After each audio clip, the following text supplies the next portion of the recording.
Hey, everybody. We're going to go straight to questions. So let's start with Anthony Dasher. Hey, Coach. Just real quick, just want to see how Tre McKitty was doing with his rehab, and if there was a chance he still play on Saturday. He's doubtful for Saturday. He's up and running, moving around well, and got on the alter G. Has been able to run some, but we don't think he's going to make it in time for Saturday. Mark Weiser.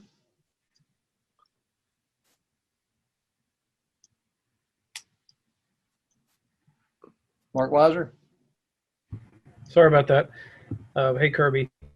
I want to ask you regarding offense, that you all are taking it. Are some of the other elite teams that have had success with RPOs and spreading it out and the way the game seemingly has changed? I'm not sure exactly what you're asking. Can you say that again? I don't think the offenses that are highly successful are necessarily RPOs. I would disagree with that. But what are you asking again? The direction that the offense is heading under Coach Monken, is it influenced by some of the successes that other elite programs, have had offensively? Are you? I know you guys do a lot of studying in the off season of various programs. Yeah, it's built around what we think we can do and be most successful with the players we have. Certainly study a lot of teams that were successful offensively last year, as we do every year. Look what we have similar to other teams that might have something similar to us, meaning there's an elite receiver or elite tight end or maybe backs or a really good featured quarterback. I mean, whatever it is that we think we can stimulate with the players we have that teams have been successful with. I think you have to be careful, though, when you talk about that, because our league is very different than many others. And the outlier for me would be obviously LSU last year, being what they did. And I think you can see on every Sunday what they had and what they were capable of with the ammunition they had. But I think everybody tries to copycat to an extent and do what people do well, and we have to build that around what we have and what we're capable of doing with what we have. Mike Griffith. Yeah, Coach. Just want to ask you about Nakobe Dean. Obviously, he was a high-profile recruit, played a lot last year with that high sprained ankle. How different, how much more productive will Nakobe be, and do you expect him to be a three-down backer? Yeah, Nakobe's had a really good fall camp. He's extremely intelligent. He's extremely competitive. He loves football. He's a great leader. He's made himself a better player. He came in a really well-polished, well-coached player, and he's only gotten better in our system. And expecting to have a really good year and be a successful player for us. He sets the tone and makes a lot of calls for us in our defense. Seth Emerson. Kirby, on the defense this year, with all the talent and experience coming back, besides complacency, injuries, or God forbid something COVID-related, what really can you worry about with this defense? I don't know. It depends on who you ask. I didn't think we had a lot of preseason hype with our defense in terms of all SEC guys, or I would think that all the better defenses are somewhere else, because I don't know that we put but two guys maybe. I don't know how many it was. Richard and Jordan were the only two I noticed on any of the accolades. So for us to have all the great players, they're certainly not getting recognized that way. I think they played really hard last year. I thought our defensive staff did a tremendous job putting them in good positions. A lot of things we could do better from last year, which is create more turnovers, trying to create the havoc we talked about last year that we didn't get to do at the rate we would like to do it. I did think we played well in the red area, and we did a pretty good job on third downs. I mean, at the end of the day, we kept people from scoring. That was probably the most important stat there is with the scoring defense we had. But I mean, what keeps us from doing that again? Probably ourselves and the teams we play, and potentially, what depends on what happens with offense too. Because if you're scoring a lot of points, a lot of times people are playing you different. We were in a lot of tight ball games last year, it seemed like, and probably some weather conditions that were favorable for the defense in terms of some tough weather conditions to play in throughout the year. Let's go to Chip Towers. Coach, I'm just going to ask the dreaded out question on the COVID thing, and I get with in the context. I'm sure you probably saw the news today about Notre Dame and Wake Forest, and obviously Notre Dame is a program like your own that's obviously going to have the latest and the best resources for combating this darn virus. I just wonder how that lands on you, and then the reality of, is anybody going to be out Saturday because of this or anything? It's not really a question that we're answering. I mean, I'm not going to discuss it and put anything out there if that's what you're asking. Is it a concern? It's a concern every time we test. I mean, I worry about the health and safety of the players at the first and foremost. Ron Corson and his staff have done a tremendous job educating our players. We start every meeting with an education process, and we've been pretty fortunate in terms of where other people are. But I don't even know what you're referencing with Notre Dame and Wake, so I may be out of the loop because I've been preparing for practice all day. Jake Rowe. Yeah, Kirby, I wanted to ask you about this offensive line, and you guys had to replace some really good players, and have you guys – you feel like you're settled in there with the five that you're going to kind of start with there at Arkansas, and what's been kind of their progression during preseason practice, strengths, struggles, those type of things? Well, it's tough to measure. I mean, they got some guys that played, obviously in the bowl game, and we've got some young players that I think are going to be talented that might not be ready yet, and we're trying to develop depth. And as you know, in the last 2 to 3 years here at Georgia, we haven't made it through the year without offensive linemen missing games, and a lot of guys going out in games and multiple guys going out during a game. So we've tried to piecemeal that back and forth. If this guy's out, this guy's in. If he's down, he's here. What gets your best next player on the field? And that's always tough. It's really tough during a pandemic when you may not always have your full arsenal. So I'm proud of the way they've played. They played with toughness. They play hard. They block a really tough front every day. I think it's going to be important to our season success that move and run the ball. We struggled to do last year. That was the tendency, was to be able to run the ball, and we had a really experienced, talented offensive line.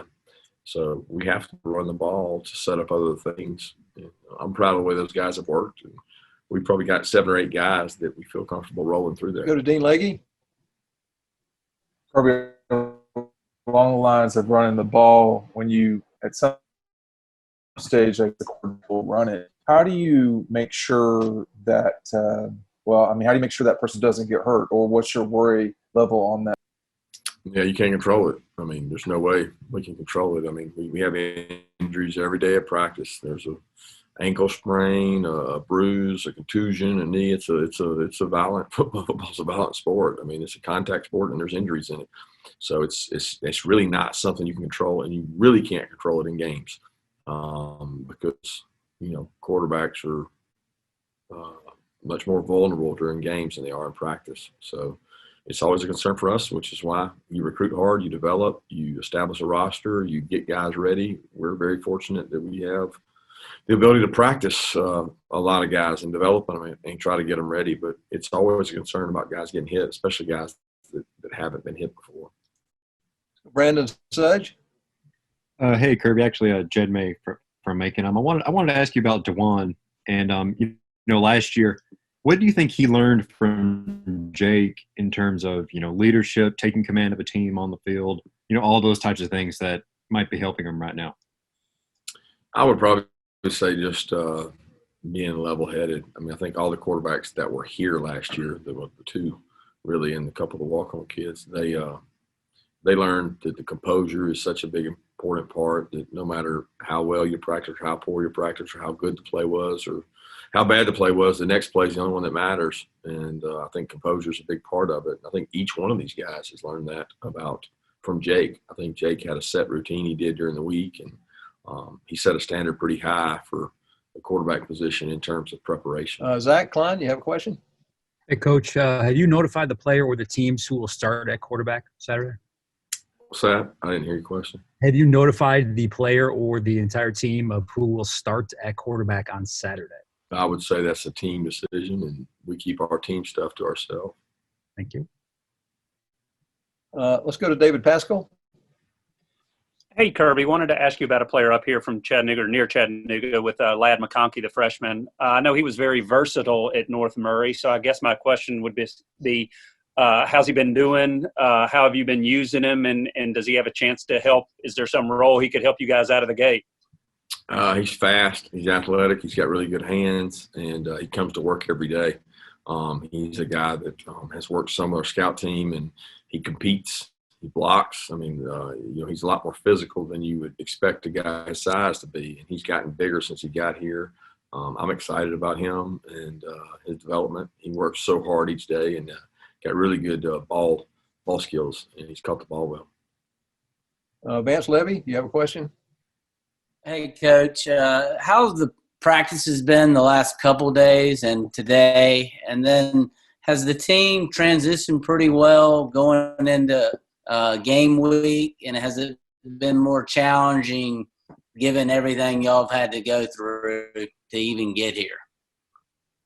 They've transitioned well to game week. We started, I guess it was Friday on Arkansas, and that was a pleasant change for them to get past camp and the brutal reality of going against yourself all the time. I think they enjoyed the idea of a new opponent and transition into that, and they've done well this week. There's been good energy out there. We've had really good weather, and they enjoy practicing. They like going against each other, and a lot of them would rather go against each other the whole practice than go against the scout team, so they get to really compete. They just like playing football, and that's what makes it fun coaching them. Let's go to the red and black. William, is that you today?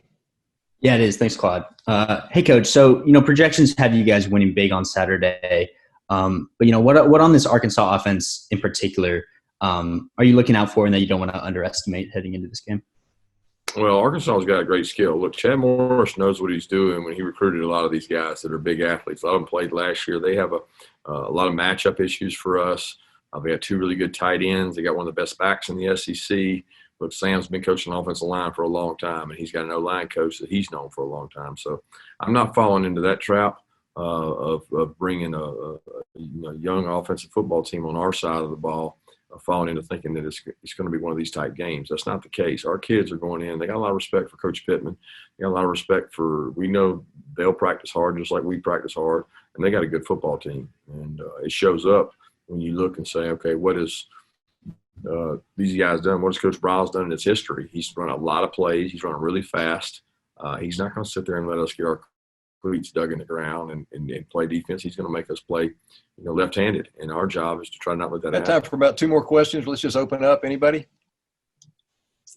Coach Smart, just wanted to I was wondering if there's anything during a game week that helps you feel more comfortable, just a personal routine or process that you've always gone through either as a assistant or head coach.